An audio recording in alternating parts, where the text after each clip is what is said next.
Then it started really raining, and I knew I was going to have to do something drastic. I threw a bunch of stuff into boxes and offered even bigger discounts. But by then, it was too late. I knew that if I didn't get my stuff inside, it was all going to be ruined. So I asked Rowley to hold his umbrella over my most valuable items while I ran everything else into the garage. But Rowley wasn't having any help. He said his shift had just ended and it was time for him to go home. So I was on my own. I tried carrying a box of comic books into the garage, but by now the box was soggy and the bottom gave way. It took me about 100 trips to get everything into the garage, but I probably shouldn't have even bothered because most of the stuff was already ruined. I figured if I could still make one sale though. I told Mom that the paper flower was all hers for $3, but unfortunately by then she changed her mind. I'm actually kind of glad nobody bought anything from my yard sale the other day, because if I ever get famous, that stuff is going to be worth a lot more money than I was asking for it. I feel pretty dumb if I sold one of my old homework projects for 50 cents and then someone auctioned it off later for a few $1,000. Sold to the gentleman in the striped tie. One day I'll probably make my childhood home into one of those places schools visit on field trips. And if that happens, they're going to want to have all my authentic stuff I owned growing up. The reason I'm not already famous is because when you're a kid, they keep you busy with school and homework, so there's not enough time left to make a name for yourself. One of the ways a kid can actually become famous is by being a hero. My parents watch the news every night, and there's always a story about a kid saving someone from choking or something like that. The problem is, those kind of opportunities don't come around that often. And believe me, I've tried to put myself in the right place for that sort of thing to happen. But I've got kind of tired of waiting, so I decided to try and create a situation where I was guaranteed to be a hero.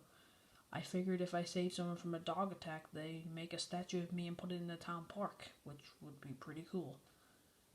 Rowley didn't seem so sure about the idea when I explained it to him, but when I said he'd be a part of the statue too, he changed his tune.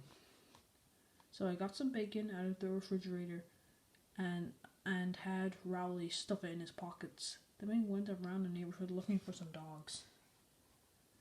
We did attract some dogs, but they weren't the kind I was looking for. Rowley got so nervous about the dogs following us that he ate the uncooked bacon, which I heard can be really bad for you. So I told his parents what happened and they took him to a doctor just to be sure. I guess I saved Rowley's right off the wall. So that kind of thing makes you a hero, if you really think about it. But I don't know if that's really the kind of thing they make into a statue.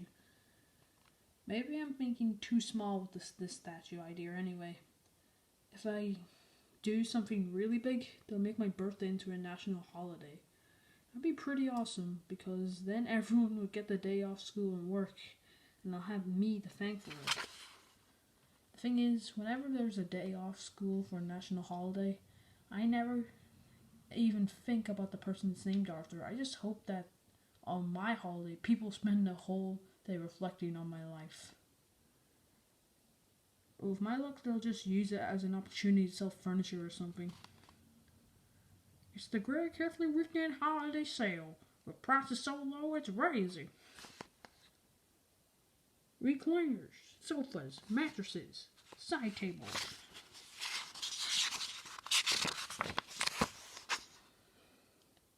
April, Sunday. All the rain we've been getting is making everything grow like crazy, and that really stinks because it's my job to weed our garden. I don't know why Mom gave me this job, because she knows I'm bad at it. I can tell the difference between a weed and something that's supposed to be in the garden. And I keep ripping out the wrong stuff by mistake. I'm still not convinced there actually is a difference between a weed and a plant.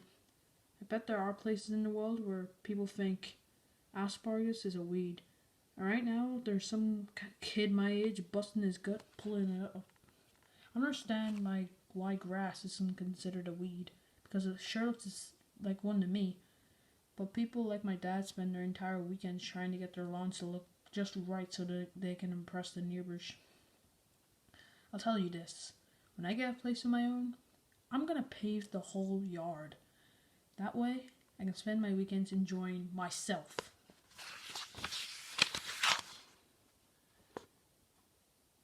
I'm gonna save a ton of money by paving the yard. My dad spends a fortune on lawn fertilizer, and I don't think that stuff's good for you. And the proof is my neighbor Fregley, who's always out in his yard right after that spray. Gobble smack. I'm pretty sure all these lawn chemicals can mess with your genes, so if I end up with a third eye or something, I'm gonna blame my parents. When I have my own place, everything's gonna be different. And I'm not just talking about the lawn either. I used to think I wanted to live in a big mansion with a big giant fence around it. But then I realized that if I was famous, everyone would know where I lived.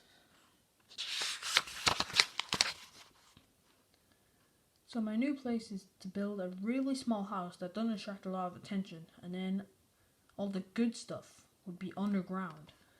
I've got ideas from what's going to be on each level. In fact, I just finished designing the 5th floor last week, and it's probably my favorite. Trampoline park, laser tag area, rotating restaurant, arcade, secret candy stash, bowling alley, archery range. I'm a little worried about living underground though, because my brother Roderick lives in our basement, and I'm not sure it's healthy, so I'm gonna have tons of screens to look, like windows to make it feel like I'm living on the surface. My house is gonna be big, so it'll take me a while to get from place to place. That's why I'm planning on having money walkaways everywhere. Warning, the moving walkaway is coming to an end. Yeah, I know. My bathtub is going to be made of glass, and I'll just sit inside a giant aquarium so I can feel like I'm in an ocean.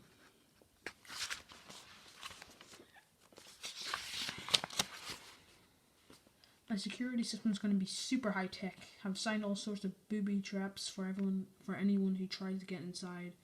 And if someone gets past the front door, I'll just wait them out in the panic room, which is going to have steel walls that are 3 feet thick. Every so often I'll probably have a party or something so people can see how awesome my house is, but if they stay too late, I'll have a way to get them out of there and back up to the street level. All this stuff is going to be expensive, so it's going to take a while for me to save enough money to make it happen, but I figure it can't hurt to start planning now. Friday. I was doing my homework last night when Dad called me downstairs. Mom was at the kitchen table and she seemed pretty upset. Dad told us that great aunt Reba passed away in her sleep.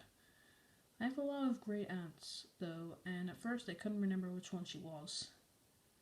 Mom reminded me that Aunt Reba was the one who used to send me angry letters when I forgot to write her thank you notes for my birthday money, and then I knew exactly which one she was. I guess Manny remembered Aunt Reba because he seemed pretty upset she had died. So tonight, Mom read his book she read to me when Meemaw passed away. Preston Platypus Says Goodbye. Mom's a whole shelf of these Preston Platypus books, and each one covers a different topic. She pulled up one every time and had to deal with something new. When I found these books in Mom's closet, I read them all in one afternoon and probably shouldn't have done that, though, because those books turned me into a nervous wreck. Preston Platypus Get to Know Babysitter. Preston Platypus Trick or Treats. Preston Platypus Goes to the Dentist. One of the books was about Preston Platypus was sad that a tree in his yard died and had to get cut down. Well, my parents said that they needed to take down the tree in our yard. I was a total mess. So my parents decided not to chop it down, but then a few weeks later the tree fell down in a storm and took out half our deck. Preston Platypus books all follow the same basic formula. At first, Preston's worried about something, and then his mom tells him things are going to be okay.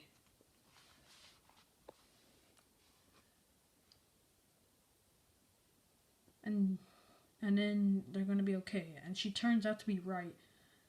I guess the reason I kept reading those books was because I always hoped there would be a big twist at the end, and then I'd be disappointed when there wasn't. So I started coming up with my own endings in these books. When Mom saw what I'd drawn at the back of the Preston Platypus Go to the Zoo, she took me to see a counselor. Saturday. Today was Aunt Ribba's funeral. Mom said we had to go because Aunt Ribba didn't have much family, so we needed to show our support. She told us we were going to have to wear all black to the funeral, but when Roger came out wearing the outfit he wore to his last rock concert, Mom made him go back inside and change. That's why we were 15 minutes late to the funeral. When we got there, the service had already started, so we just stood at the back behind a crowd of people. I've never been in a cemetery for that long before, so I felt a little nervous.